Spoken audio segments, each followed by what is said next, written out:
காட்டு மல்லி பூத்திருக்க காவல்காரன் பாத்திருக்க ஆட்டம் போட்டு மயில கால தோட்டமேய பாக்குதடா மாட்டுக்கார வீரா உன் மாட்ட கொஞ்சம் பாத்துக்கடா.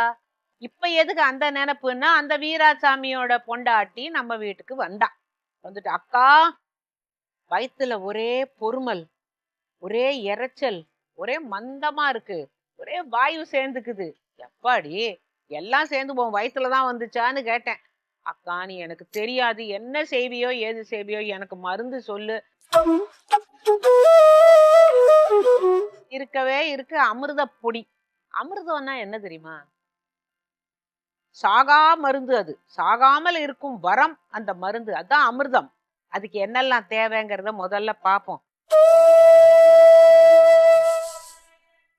தனியா, துவரம்பருப்பு, சுக்கு, கண்டத்திப்பிலி, கருவேப்பிலை, பெருங்காயம், ஓமம், சீரகம். இந்த 8 பொருளும் சேர்ந்தா அமிர்த பொடி செஞ்சிடலாம். அதுக்கு மேல கொஞ்சம் புளியும் உப்பும் வச்சு ரசம் வச்சுட்டோம்னாக்கா அது பத்திய ரசம். இது எல்லாமே வயிற்றுக்கு ரொம்ப நல்ல பொருள். இப்ப இதை எப்படி செய்யறதுங்கிறத பார்த்துருவோம். இந்த சட்டியில முதல்ல தனியா எடுத்துக்கணும். இதுல ஒரு 1/2 டம்ளர் போரும் தனியா அரைக்கணும். அப்புறம் ஓமம் அரைக்கணும். ஓமம் அரைக்கணும். சீரகம்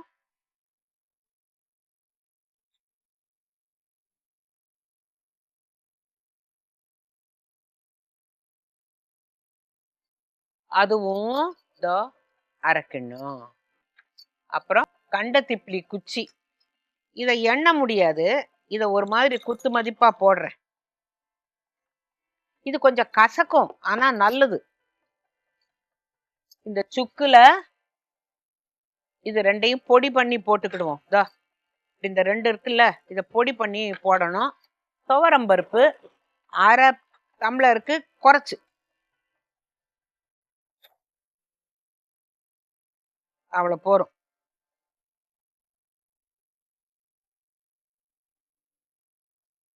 அதையும் போட்டு நல்லா வறுக்கணும். இப்ப இந்த பெருங்காயத்தை அதை அப்படி கிள்ளி எடுத்து இதையும் போட்டு இப்ப இதை நல்லா செவக்க வறுக்கணும். இந்த கருவேப்பிலைய தனியா ஒரு சட்டியில போட்டு அந்த ஈரம் போக வறுத்துட்டு தான் இதோட சேர்க்கணும். அதை கடைசியில அதுக்கு எவ்வளவு அளவுங்கிறத சொல்றேன். இந்த அமிர்த பொடிக்கு இப்ப என்ன போட்டோம்? மல்லி விதை போட்டோம், ஓமம் போட்டோம், சீரகம் போட்டோம், துவரம்பருப்பு போட்டோம், கண்டத்திப்பிலி போட்டோம், சுக்கு போட்டோம்.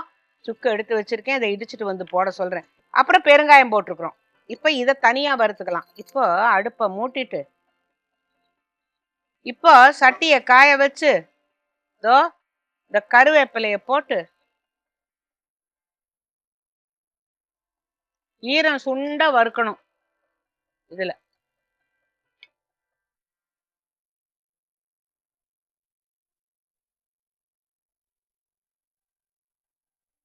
நம்மெல்லாம் பாத்தீங்களா, நல்ல கருவேப்பிலைய கரியில் சேர்க்கும் வேப்பிலை இலை அப்படின்னு சொல்ல மாட்டோம், கருவேப்பிலை என்னமோ சொல்றோம்ல. நம்ம தமிழ்ல நல்ல நல்ல பேரெல்லாம் கூட என்னமோ செஞ்சு மாத்தி விட்டு. ஆஹா, கருவேப்பிலை மனம். இந்த ஈரம் சுண்டிடுச்சுன்னாக்கா அது சலசலன்னு சத்தம் போடும் பாருங்க. கேக்குதா கேக்குதா? எனக்கு கேக்குது. இது எல்லாத்தையும் கொஞ்சம் ஆற வச்சுட்டு மிக்சியிலேயே பொடி பண்ணிவிட்டோம்னா அத பத்திய பொடி, அமிர்த பொடி, பத்திய பொடி, அதை வச்சு ரசமும் செஞ்சு காட்டிடுறேன். இப்ப பாத்தீங்களா, இதையும் வறுத்தாச்சு. இதுல இந்த வறுத்த கருவேப்பிலையும் போட்டுருவோம். சுடுது, இதை ஆத்தணும், நல்லா ஆத்தணும். இது கொஞ்சம் ஆறின பிறகு, அப்பெல்லாம் நாங்க இடிப்போம், இப்ப இடிக்கெல்லாம் வேண்டாம், நல்லா மிக்சியில போட்டு பொடிச்சு சலிச்சிட்டு இந்த கப்பி இருக்குமில்ல அதை திருப்பி போட்டு அரைக்கணும்.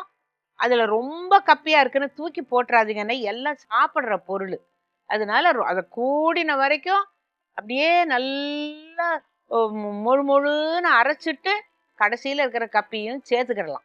அது தப்பு இல்லை. எதுவுமே தூக்கி எறிஞ்சிடக்கூடாது. சாப்பிடுற பொருள், அதுவும் இது அமிர்தம், தூக்கி போட்டுடலாமா? சரி, இப்ப இதை பொடி செஞ்சுட்டு வந்து ரசத்தையும் உங்களுக்கு வச்சு காட்டிடுறேன்.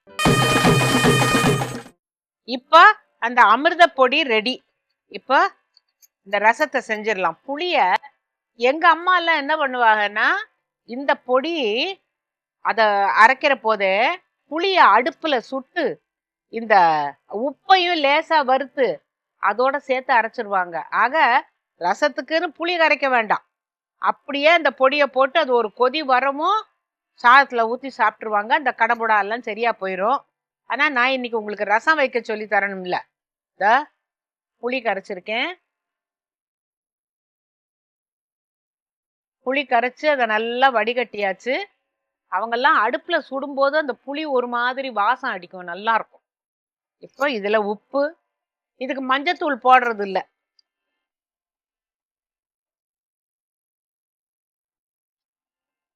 இந்த அமிர்த பொடியை போட்டு ரொம்ப கொதிக்க கூடாது. இந்த புளி கொஞ்சம் கொதிச்சுக்கட்டும். அப்ப இந்த பொடியை போட்டு அப்படியே நுரைச்சு வரும்போது அப்படியே அணைச்சிடும்.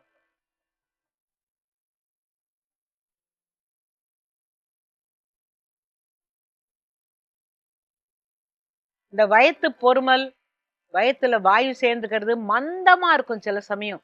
என்ன பண்றதுன்னே தெரியாது. இந்த மந்தம்னா என்னன்னு கேட்காதீங்க. இப்ப மேகமூட்டமா இருந்தா என்ன சொல்லுவோம்? மப்பும் மந்தாரமா இருக்குங்கிறோம்ல. அது ஒரு மாதிரி, ஒண்ணு மழையும் பெய்யாது, வெயில் அடிக்காது, ஒரு மாதிரி இருக்குல்ல. அத மாதிரி வயிறு ஒரு மாதிரி மந்தமா இருக்கு, வயிற்றுல பொறுமல் இருக்கு, வயிற்றுல வாயு சேர்ந்துக்குது, இறைச்சல், வயிறு கர்ரு புர்ருன்னு இறைச்சல் கொடுக்கும். படுத்தீங்கன்னா உங்க சத்தம் உங்களுக்கே கேட்கும். இருக்குல்ல, வியாதிக்கு என்ன குறைச்சலா?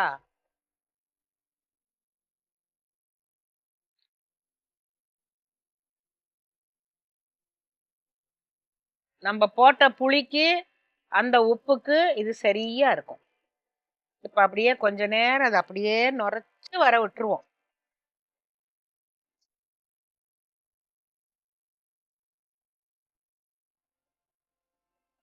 இதுல பெருங்காயம் வேற சேர்த்துருக்கோம் பாருங்க. அந்த வயிற்று பொறுமலுக்கெல்லாம் சரியா போயிடும். வருத்தம் இல்ல. அப்ப சுக்கு போட்டிருக்கோம், பெருங்காயம் போட்டிருக்கோம், ஓமம் போட்டிருக்கோம். இது எல்லாமே வயிற்றுக்கு நல்லது. முக்காவாசி நம்மளுடைய சமையல் பொருள்கள் தாங்க மருந்தே. அதுக்குதான் சொன்னாங்கல்ல, உணவே மருந்து, மருந்தே உணவுன்னுட்டு. உணவை கூட மருந்து மாதிரி கொஞ்சம் தான் சாப்பிடணுங்கிறாங்க. இப்போ வாரி வளைச்சு சாப்பிட்டு போடுவோம். அப்புறம் வயிற்று பொறுமல், கடம்புடா, வாயு, சத்தம், கொஞ்சம் வாயையும் அடக்கணும்னு சொல்லுவாங்க. இப்போ வந்துருச்சா? லேசா கொதிக்குதுல, இந்த ஓரம் எல்லாம் அப்படியே நுரைச்சுக்கிட்டு வரட்டும்.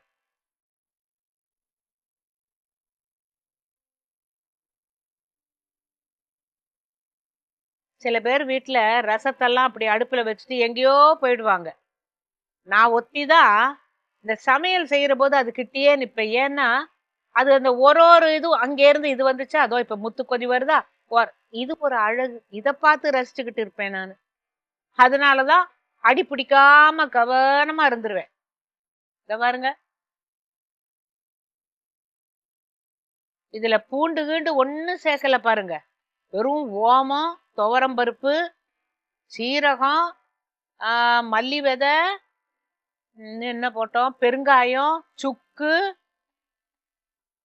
அதுதான் அந்த கண்ட திப்பிலி குச்சி கூட காரம் கசப்பு ரெண்டும் இருக்கும். நுரைச்சு வருது. இது போதும். அந்த புளி ரொம்ப கொதிச்சிடக்கூடாது. இப்ப அமிர்த பொடி போட்ட அருமையான பத்திய ரசம் ரெடி ஆயிடுச்சு பாருங்க. இத ஆளுக்கு கொஞ்சமா இப்ப ஊத்தி குடிச்சா கூட போதும். சோத்துல பெனஞ்சு சாப்பிட்டுடலாம். இல்லாட்டாலும் குடிச்சாலும் வெறும் வயத்துல குடிச்சீங்கன்னா நல்லா இருக்கும்.